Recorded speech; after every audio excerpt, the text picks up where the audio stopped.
साधिका doctor Vibhashri दीदी जी का संक्षिप्त परिचय। श्री शनीश्वर तीर्थ क्षेत्र शनि आश्रम चिकल थाना छत्रपति संभाजी नगर महाराष्ट्र की आप संस्थापिका हैं। आपके इस शनि आश्रम में ही 24, 25, 26 जून 2023 को एक भव्य पंचतत्व महोत्सव पंच महाभूत लोकोत्सव का आयोजन हुआ था। पंचतत्वों की सुरक्षा और संतुलन के माध्यम से जीवन रक्षा के लिए इन पंचतत्व महोत्सव में राष्ट्रीय संत सम्मेलन का आयोजन हुआ। इस आयोजन के प्रथम दिन का दीप प्रज्वलन अनेक महामंडलेश्वरों पीठाधीश्वरों ने मिलकर किया। संपूर्ण कार्यक्रम का आयोजन और संचालन प्रसिद्ध एस्ट्रोलॉजर साधिका डॉक्टर विभाश्री दीदी जी ने ही किया, जिनके व्यक्तिगत निमंत्रण पर भारत के अनेक राज्यों से 100 से भी अधिक संत महात्मा सद्गुरु आध्यात्म शिरोमणि श्री शनि आश्रम छत्रपति संभाजी नगर महाराष्ट्र की पावन भूमि के संत सम्मेलन में पधारे थे और पूरे महाराष्ट्र क्षेत्र से भी लगभग 500 संत महात्माओं प्रवक्ताओं विद्वानों ने भी इस आयोजन में भागीदारी निभाई और प्रमुख वक्ताओं ने अपने अपने उद्बोधन से लोगों को मंत्रमुग्ध भी किया, जिसमें कोल्हापुर महाराष्ट्र के कनेरी मठ के पीठाधीश्वर स्वामी अदृश्य काट सिद्धेश्वर स्वामी जी, अखिल भारतीय गोसेवा संघ रायपुर छत्तीसगढ़ के प्रमुख दूधाधिधारी मठ के मठाधीश महामंडलेश्वर श्री राजेश्वरी महंत श्री राम सुंदर दास जी महाराज प्रमुख थे। साथ ही बीजेपी के राष्ट्रीय प्रवक्ता श्री सुधांशु त्रिवेदी और नारी रत्न राजेश्वरी मोदी उर्फ राज दीदी नारायण रैकी सत्संग परिवार मुंबई ने अपनी ओजस्वी मोटिवेशनल वाणी से सभी को मंत्रमुग्ध किया। 3 दिनों में 30 से अधिक वक्ताओं को सुनने का सौभाग्य मिला। शनि साधिका डॉक्टर विभाश्री दीदी जी के द्वारा संचालित इस राष्ट्रीय संत सम्मेलन की ज्ञानवर्धक झलकियां शनि साधिका दीदी जी के ही ज्ञानवर्धक कार्यक्रम सुभारती टीवी के सुभारती संवाद साधिका डॉक्टर विभाश्री दीदी जी के साथ कार्यक्रम का महत्वपूर्ण हिस्सा भी बनी। इस पूरे 3 दिवसीय संत सम्मेलन में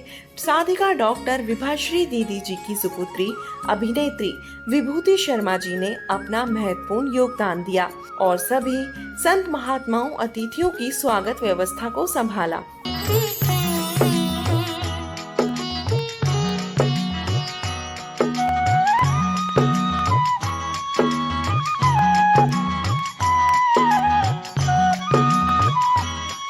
जय शनिदेव।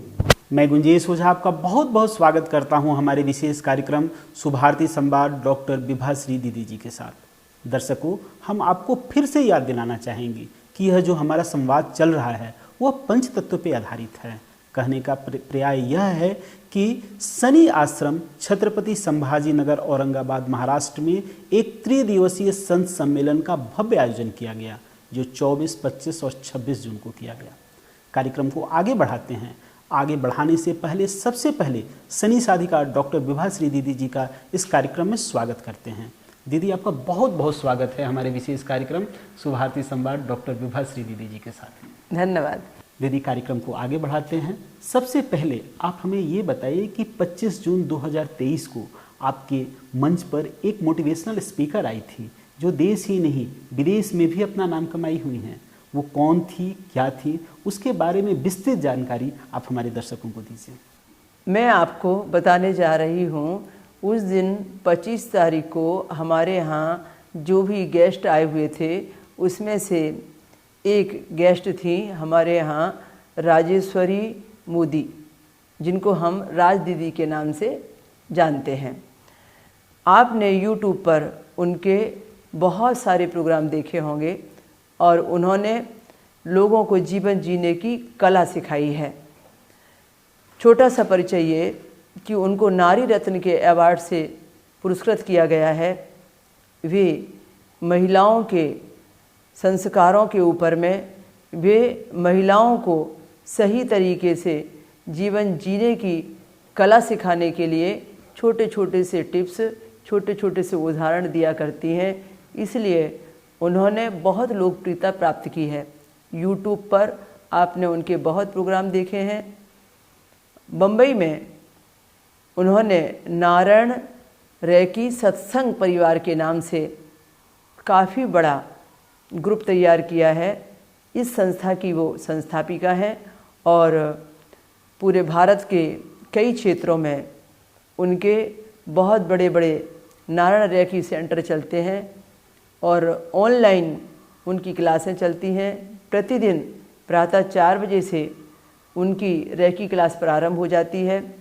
रेकी के कोर्स चलते हैं और उन्होंने घर घर में ऐसा अलग जगाया है कि लोग यह समझते हैं कि यदि घर को उजड़ने से बचाना है, बच्चों को सुंदर संस्कार देने हैं, परिवार में एकता और प्रेम कायम रखना है, परिवार के बीच में बहुत अच्छे से लगाव रखकर एक दूसरे के साथ में प्रेम संबंध बनाकर परिवार के साथ में, व्यापार के साथ में, समाज के साथ में बहुत अच्छे व्यवहार के साथ में अपने आप को अच्छा इंसान बनाकर यदि प्रस्तुत करना है तो फिर छोटे छोटे से टिप्स, उपाय, छोटे छोटे से आध्यात्मिक प्रसंगों के माध्यम से, नारायण संस्था के माध्यम से, नारायण नाम के ग्रंथ के माध्यम से, उन्होंने नारायण शास्त्र के माध्यम से लोगों को मोटिवेट किया है और बहुत अच्छे से उसका प्रभाव आज लोगों तक पहुंच रहा है।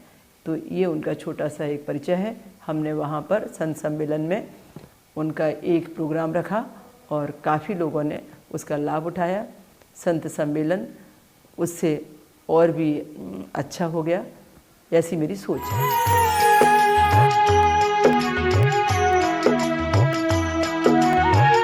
यहाँ पर एक स्पीच के लिए हमारी बड़ी बहन जो मुंबई की बहुत प्रसिद्ध हस्ती, जिन्हें हम नारायण रेकी संस्थान सेंटर के नाम से, राजनीति के नाम से और बहुत बड़े मोटिवेशनल स्पीकर के प्रभुत्व के नाम से पहचानते हैं, उनको मैं यहाँ आमंत्रित करती हूँ और मैं आपके बीच से हटती हूँ और निवेदन करती हूँ हमारी बड़ी बहन राजेश्वरी मोदी जी, राजदीदी बहन, कि वो अपना माइक संभालें और आपके अपने तरीके से अपने विषय पर हम सबको ऐसा मोटिवेट करें कि हमें रहे ये याद कि हम सारे संतों के बीच में आपको सुन रहे थे।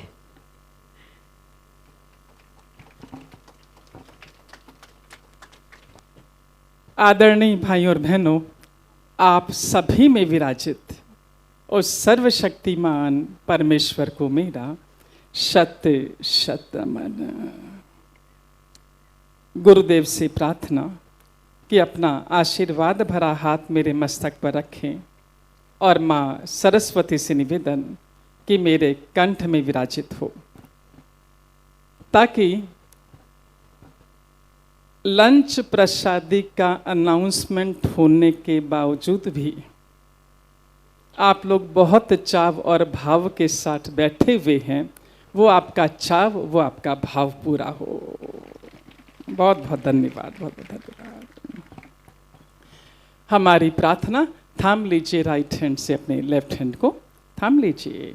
हे नारायण, आपका धन्यवाद है, आप हर पल हर क्षण हमारे साथ हैं, इसलिए आज का दिन हमारे जीवन का सर्वोत्तम दिन है, सर्वश्रेष्ठ दिन है। सफलता, गुड न्यूज़, जैकपॉट, प्रमोशन, चमत्कारों से लबालब भरा हुआ। नारायण, आपका असीम धन्यवाद है, धन्यवाद है, धन्यवाद है। अब बारी धन्यवाद करने की, जो सूत्रधार रही छाया जी, सीताराम जी अग्रवाल, हाँ सामने आई जरा सा, हाँ, और इनका परिवार जो पूरी शिद्दत के साथ जुड़ा हुआ है, हमारा लॉजिंग बोर्डिंग दोनों संभाल रहा है। धन्यवाद, धन्यवाद, धन्यवाद। और धन्यवाद की बारी है डॉक्टर विभाश्री दीदी की, पर अभी उनको थामे रखेंगे, उनका धन्यवाद। हाँ विभाश्री जी, हाँ इनके धन्यवाद को रोक रहे हैं जरा सा, हाँ, क्योंकि बड़ा धन्यवाद अर्पण करना है इनको। और विशेष धन्यवाद आप सभी का, आप सभी का, आप सभी का, संतों का, क्योंकि आपकी उपस्थिति ही इस कार्य में 4 चांद लगा रही है। धन्यवाद। डॉक्टर विभाश्री जी का, दीदी का धन्यवाद करें उसके पहले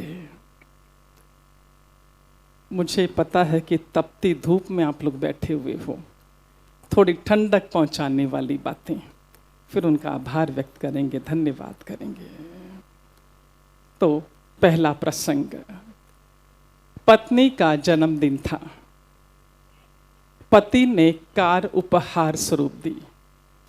पहले तो कार की चाबियां सौंपी, फिर एक पैकेट दिया जिसमें ड्राइविंग लाइसेंस सहित अन्य तमाम जरूरी कागजात थे। फिर पत्नी का आलिंगन किया, बहुत ही प्रेम के साथ प्रस्ताव रखा कि प्रिय, आज बच्चों का मैं ध्यान रखूंगा, तुम कुछ देर अपनी नई कार की सवारी का आनंद लो। पत्नी मुस्कुराती हुई, धन्यवाद करती हुई चल पड़ी नई कार की सवारी का आनंद लेने। अभी मुश्किल से 1 किलोमीटर ही पहुंची होगी कि नई नवेली कार सड़क के डिवाइडर से टकरा गई। उसे खुद को तो चोट नहीं आई, लेकिन नई नवेली कार पर गहरी खरोंच पड़ गई। ये देखकर वह घबरा गई कि अब मैं इनसे जाकर क्या कहूँगी, और ये इस नई नवेली कार पर गहरी खरोंच देखकर ये क्या कहेंगे। दिमाग में विचारों का तूफान अभी चल ही रहा था कि सामने से पुलिस आ गई। पुलिस ने ड्राइविंग लाइसेंस मांगा। पत्नी के हाथ कांप रहे थे, आंखों से आंसू बह रहे थे। कांपते हाथों से उसने वो पैकेट उठाया जो पति ने उसे दिया था, जिसके भीतर ड्राइविंग लाइसेंस था। उस पैकेट में से ड्राइविंग लाइसेंस निकालते वक्त पत्नी का ध्यान उस पैकेट पर लगी एक छोटी सी पर्ची पर गया। उस छोटी सी पर्ची पर पति ने अपने हाथ से लिख रखा था कि प्रिय, यदि कोई दुर्घटना घट जाए तो प्लीज़ ये याद रखना, जिसे मैं प्रेम करता हूँ वो तुम हो, कार नहीं। फ्रॉम तुम्हें प्रेम करने वाला।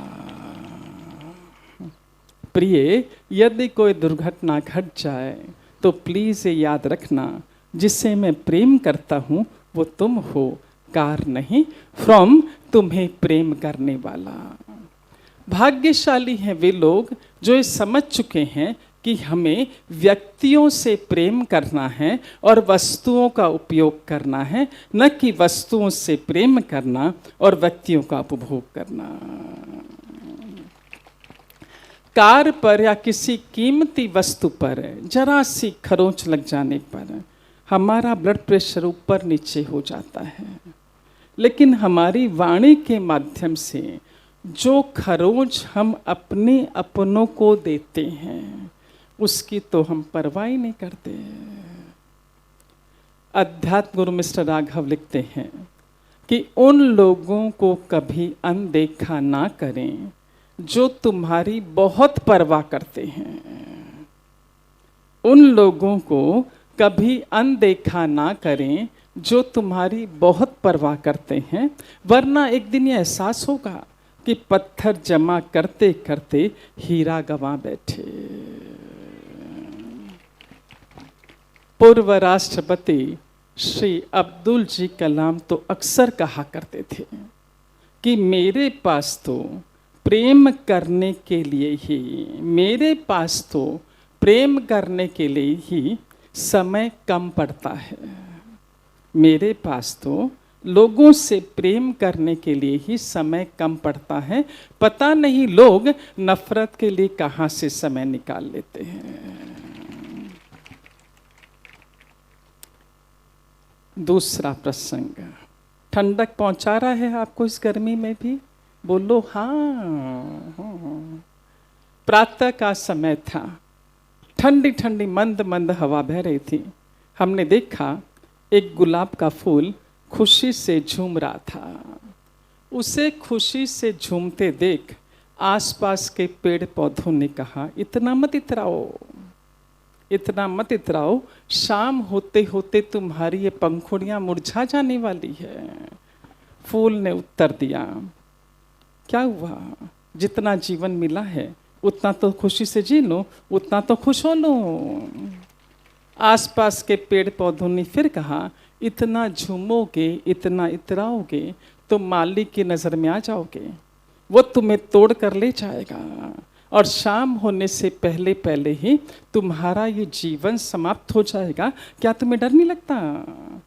फूल ने सहज भाव से उत्तर दिया कि हम कितना अच्छा जीवन जीते हैं ये महत्व रखता है, कितना लंबा जीवन जीते हैं ये नहीं। और आगे कहा, मेरे लिए तो जीवन का अर्थ है चारों ओर खुशियां बिखेरना, सुगंध बिखेरना। इतना कहकर वो गुलाब का फूल पुनः खुशी से झूमने लगा। जितना जीवन मिला है उतना तो खुशी से जी लें, उतना तो खुश हो लें।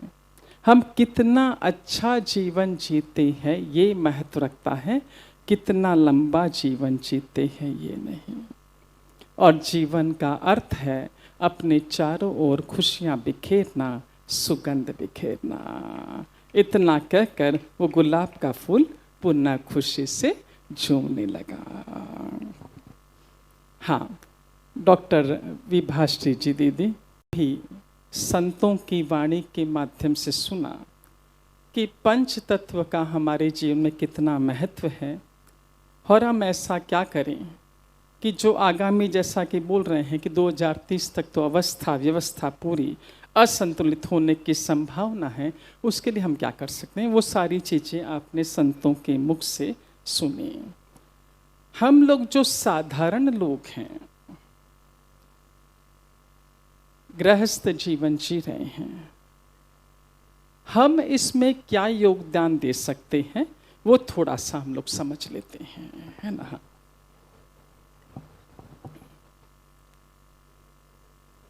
इधर सामान रख दीजिए सारा।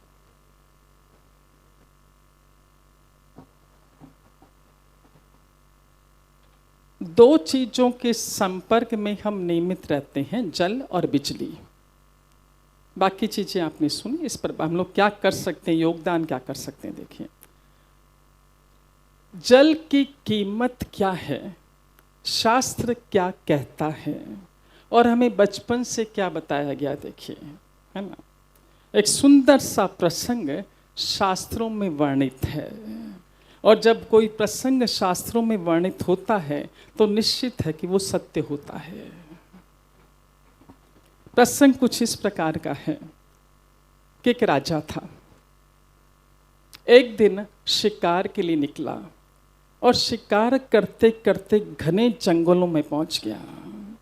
भीषण गर्मी पड़ रही थी, जोर की प्यास लगी। जो संगी साथी सैनिक थे वो भी दूर दूर हो चुके थे, ये अकेला ही आगे निकल चुका था राजा। जबरदस्त जोर की प्यास लगी, इर्द गिर्द कहीं पर भी पानी का नामो निशान नहीं था। जल खोजते खोजते आगे बढ़ता जा रहा था, रास्ता भी भूल चुका था। अचानक ही उसे दूर एक छोटी सी झोपड़ी दिखाई दी। आशा बंधी कि यदि वहाँ झोपड़ी है तो कोई ना कोई तो वहाँ होगा, और कोई ना कोई वहाँ होगा तो जल भी मुझे पीने के लिए मिल जाएगा। तेज गति से वहाँ पहुँचा, कुटिया में पहुँचा, देखा कि एक बूढ़े बाबा आराम फरमा रहे, नींदा रखी उन्हें। दरवाज़ा खटखटाया, बाबा जी उठे, उनसे कहा कि बाबा मुझे बहुत तेज प्यास लगी है, एक लोटा पानी दोगे क्या? चूंकि राजा ने राजसी वेशभूषा पहन रखी थी, आभूषण धारण कर रखे थे, ये देखकर वो बुजुर्ग बाबा समझ गए, बूढ़े गरीब समझ गए कि हो न हो ये अमीर व्यक्ति है। पूछा कि आपने इतनी कीमती पोशाक धारण कर रखी है, वस्त्र आभूषण धारण कर रखे हैं, आप कौन हैं? राजा ने कहा कि मैं इस देश का राजा हूँ, मुझे बाकी प्रश्न मत करो, पहले मुझे जल पिला दो, मुझे बहुत जोर की प्यास लगी है।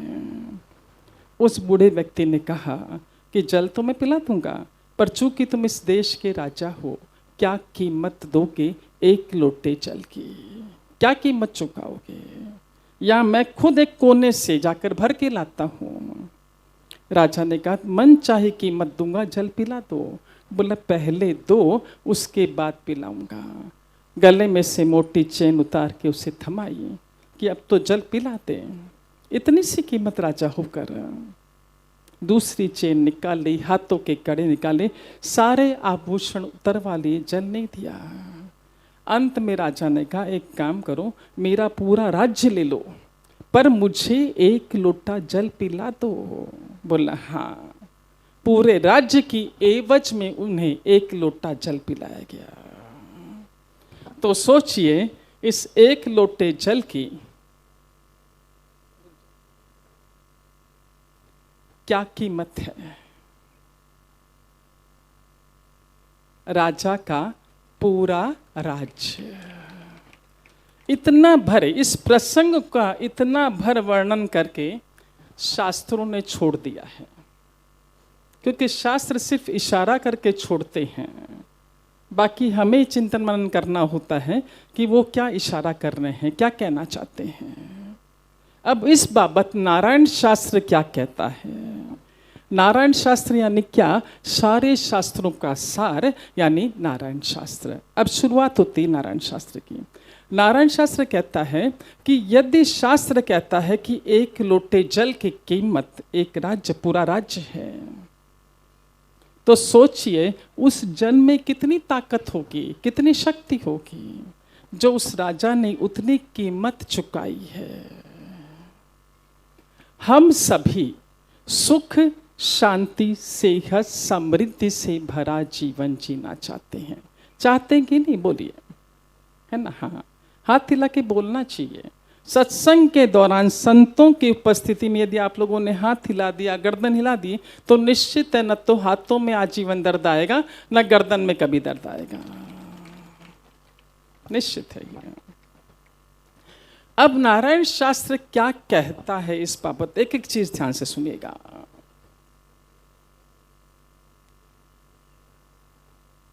आपको समृद्धि चाहिए है, चाहिए है ना, है ना? समृद्धि का अर्थ सिर्फ धन नहीं होता है, कि किसी के लिए सेहत सबसे बड़ी समृद्धि है। यदि किसी के पास धन है और सेहत नहीं है तो क्या मांगेगा? वो सेहत मांगेगा। हम चाहते हैं धन भी हो, सेहत भी हो, हमारे बच्चों की शादियां भी समय पर हो जाए, हमारे सारे कार्य बेहतर तरीके से हो, धन की बरकत हो, बढ़ोतरी हो। क्यों रुक जाते हैं होते होते कार्य आपके? कभी सोचा है क्या? नहीं सोचा। देखिए,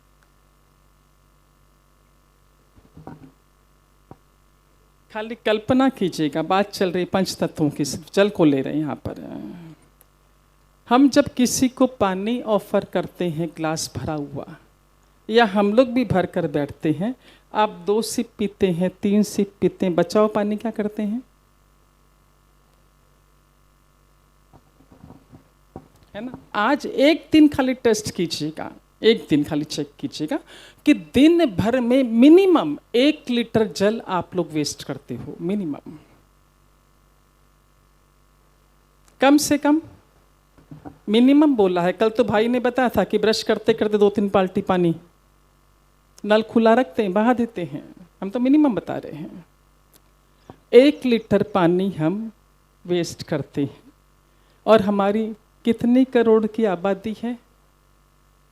तो सोचिए हम कितने गैलन वो पानी बहा देते हैं। पानी के भीतर हम धन को भी द्रव्य कहते हैं। क्या कहते हैं? नारायण शास्त्र कहता है धन को भी द्रव्य कहते हैं, जल को भी द्रव्य कहते हैं। जितना जल आप वेस्ट करेंगे, आपके नहाने के लिए 1 बाल्टी की जरूरत है, 1 बाल्टी तक आपने जल लिया, आपको वो अलाउ है। उसके ऊपर यदि आप पानी बहाते हैं तो आपका धन, आपकी सेहत, आपके कार्य उसमें बहते हैं, इसलिए वो कार्य आपके हो नहीं पाते हैं। बिस्लरी की बोतल आप खरीदते हैं 20 रुपए की, अगर उस पानी से कोई परिवार का सदस्य रास्ते में भी हाथ धो लेवे ना, वो चल जाता है क्या आपको? अरे बिस्लरी है, क्योंकि 20 रुपया लगाया है उसके पीछे, तो आप गिराएंगे नहीं। बोरवेल का हो, कुएं का हो, म्यूनसिपाल्टी का हो, पानी की आपको बचत करनी है। दीदी, आज के शुभारती संवाद कार्यक्रम में बस इतना ही। समय की मर्यादा को देखते हुए आज के संवाद को यहीं विराम देना होगा। आप और राजश्री दीदी ने इतनी अच्छी जानकारी पंचतत्व के बारे में दी, इसके लिए आपका बहुत बहुत धन्यवाद। धन्यवाद। श्रीमद् भगवद गीता के अनुसार पूर्व जन्मों के पापों के प्रायश्चित हेतु वर्तमान को अच्छा बनाने के लिए और भविष्य में अपने सपनों को साकार करने के लिए यज्ञ कराने की सलाह दी गई है और सभी यज्ञों में ज्ञान यज्ञ ही सर्वोत्तम है। शनिदेव जी की प्रत्येक दशा, शनि साढ़े साती, शनि ढैया के समय को शुभ फलकारी बनाने के लिए शनि ज्ञान यज्ञ करवाना चाहिए। पूरे विश्व में एकमात्र शनि साधिका डॉक्टर विभाषी दीदी जी के द्वारा ये शनि ज्ञान यज्ञ किए जाते हैं। जितना फल अश्वमेध यज्ञ कराने से होता है, उससे ज्यादा फल शनि ज्ञान यज्ञ कराने से होता है। अगर आप भी शनि साधिका परम पूज्य डॉक्टर विभाषी दीदी जी द्वारा 7 दिवसीय शनि भागवत यज्ञ या 3 दिवसीय शनि ज्ञान यज्ञ कराना चाहते हैं तो आज ही संपर्क करें 024024715558 और 65728888। Mobile number 09422704358।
Thank you.